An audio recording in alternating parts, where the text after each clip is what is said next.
All right, so you guys really wanted a deep dive on Charles Manson. Which, honestly, I get it. Yeah. The guy is fascinating. In a really disturbing way, of course. Of course, yeah. Like decades after the murders, years after his death. So what is it about this guy? Right.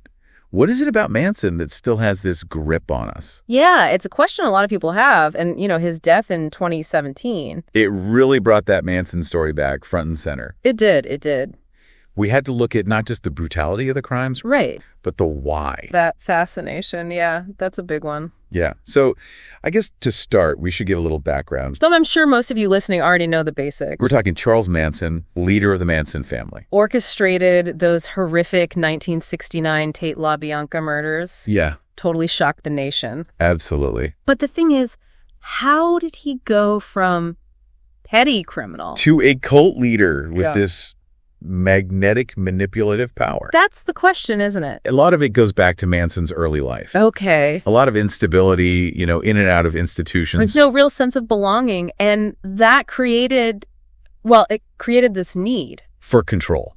Oh, I see. And he found that by preying on vulnerable people, young people, looking for meaning, looking for a place to belong, he used classic cult tactics, isolation, controlling information, promising them a utopia, and in the end, he had absolute control. That's just a chilling thought, to have that power over people. To warp their reality that much. Yeah, it is. And then you have the murders themselves, of course. We won't go into the gruesome details. Out of respect for the victims, for their families. Of course. But you can't overstate the trauma these events caused. You really can't, no. And it wasn't just then. When Manson died in 2017, naturally at 83 years old, it brought all that pain back up for the families. It did. It reignited that whole debate about parole, too. Right, because he spent his entire adult life in prison. He did. And that always raises those questions. About life imprisonment versus rehabilitation. Yeah, was there any point, I know some people believe that even someone like Manson, if they show true remorse, if they're truly rehabilitated, they should have a chance at parole. It's a complicated issue, for sure. Yeah, where's the line? Exactly. And here's where it gets even more complex, right? Even from prison, Manson had this weird influence. He did. Those rambling interviews. He built this almost mythical persona. It's strange, isn't it? It is, because on one hand, you have the revulsion for his acts. Right. But there's also this morbid curiosity. It's like this dark side of human nature, this pull we have. Towards the extremes of behavior, Yeah, it makes you wonder, was Manson born evil?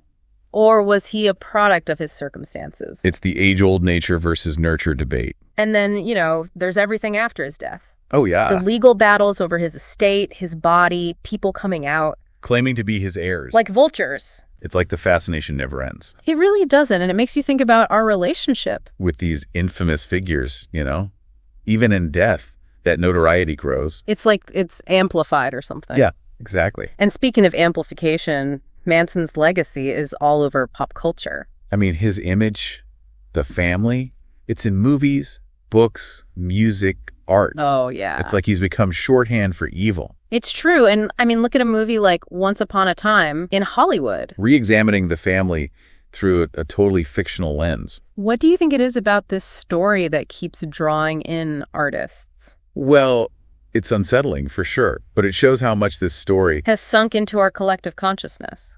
Maybe it's our way of trying to deal with that darkness that exists in humanity. Yeah. Or maybe it's just the audacity of it all, So I guess that brings us back to the big question. Why are we still so captivated by Manson after all these years?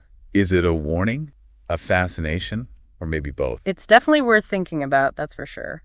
Because this story, it forces us to look at some hard truths. About how we work as people, about manipulation, power. The fragility of belief systems, It's a cautionary tale. It is. It reminds us to think critically, to question those who claim to have all the answers. It's heavy stuff. It is. After this whole deep dive, I'm really curious to know what you guys think. Was Manson pure evil? Was he a product of his environment?